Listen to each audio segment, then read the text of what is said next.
ஐக்கிய நாடுகள் சபை, அதாவது நம்ம ஐநா சபை அப்படின்னு சொல்லி கேள்விப்பட்டிருப்போம். இங்கே படத்தில் பாருங்கள், இதுதான் வந்து பார்த்திங்கன்னா ஐநா சபையுடைய இலச்சினை, அதாவது சின்னம். ஐக்கிய நாடுகள் சபை நிறுவப்படுவதற்கான முதல் முயற்சியை அமெரிக்க ஐக்கிய நாடுகளும் பிரிட்டனும் 1941 அட்லாண்டிக் சாசனத்தின் வழியே வெளியிட்டன. இதை நோட் பண்ணிக்கோங்க. ஐக்கிய நாடுகள் சபை நிறுவப்படுவதற்கான முதல் முயற்சியை யார் வந்து வெளியிட்டாங்க அப்படின்னா அமெரிக்க ஐக்கிய நாடுகளும் பிரிட்டனும் 1941 அட்லாண்டிக் சாசனத்தின் வழியாக வெளியிட்டாங்க. இதை நோட் பண்ணிக்கோங்க.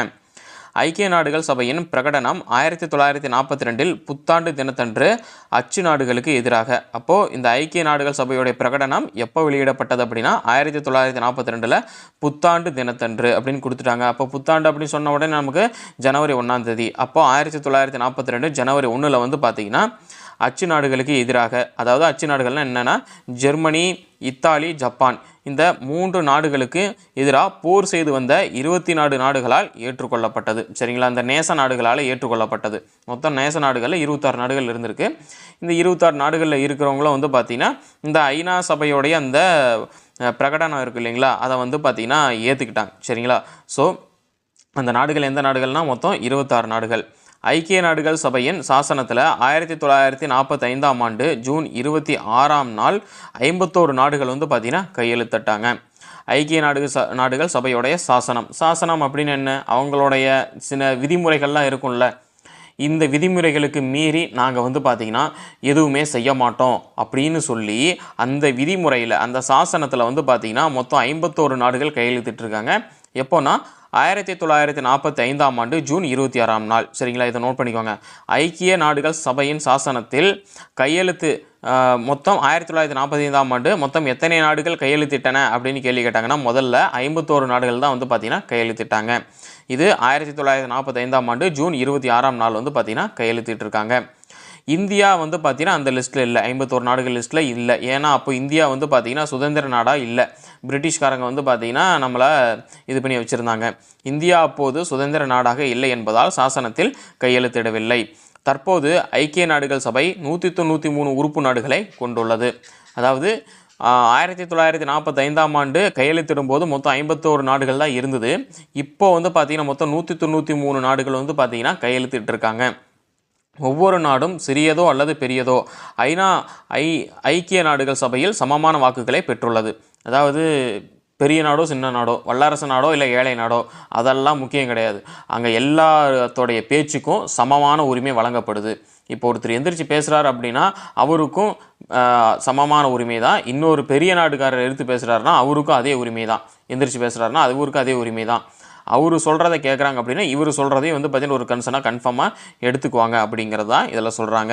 ஒவ்வொரு நாடும் சிறியதோ பெரியதோ, சரிங்களா, ஐக்கிய நாடுகள் சபையில் எல்லாருமே சமம் அப்படின்னு சொல்கிறாங்க.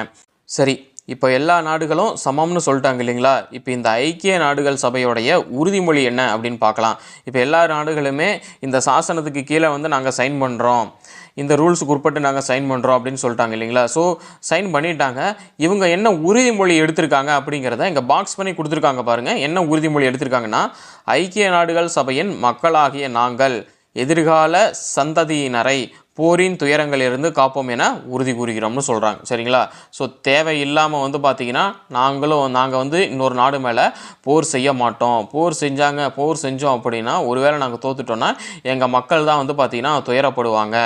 அதனால் வந்து பார்த்திங்கன்னா எங்களுடைய மக்களை போரின் துயரங்களிலிருந்து காப்போம் அப்படின்னு உறுதிகிறோம்னு சொல்கிறாங்க.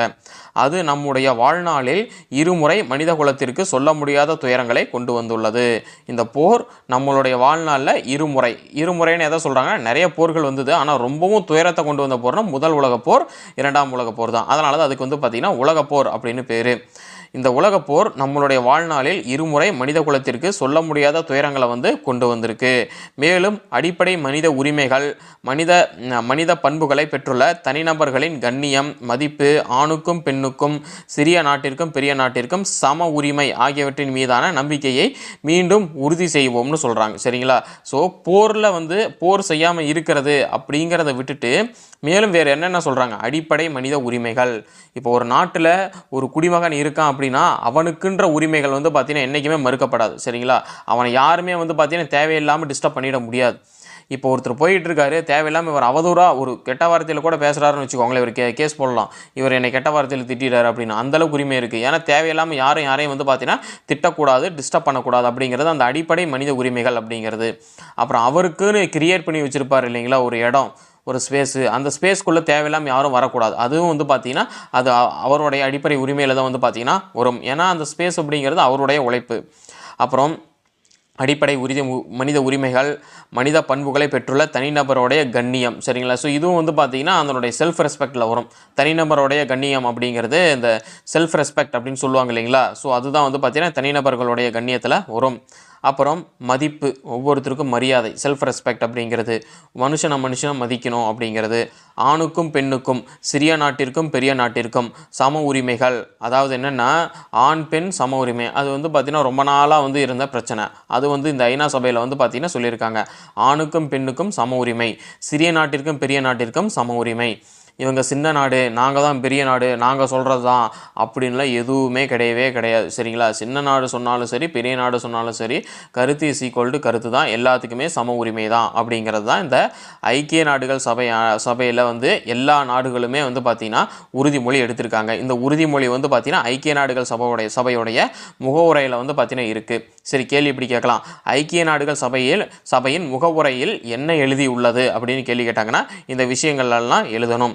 ஐக்கிய நாடுகள் சபையின் மக்களாகிய நாங்கள் எதிர்கால சந்ததியினரை போரின் துயரங்களிலிருந்து காப்போம் என உறுதி கூறுகிறோம். அது நம்முடைய வாழ்நாளில் இருமுறை மனித குலத்திற்கு சொல்ல முடியாத துயரங்களை கொண்டு வந்துள்ளது. மேலும் அடிப்படை மனித உரிமைகள், மனித பண்புகளை பெற்றுள்ள தனிநபர்களின் கண்ணியம், மதிப்பு, ஆணுக்கும் பெண்ணுக்கும், சிறிய நாட்டிற்கும் பெரிய நாட்டிற்கும் சம உரிமை ஆகியவற்றின் மீதான நம்பிக்கையை மீண்டும் உறுதி செய்வோம் அப்படிங்கிறது தான் ஐக்கிய நாடுகள் சபையுடைய முகவுரையில் இருக்கிறது.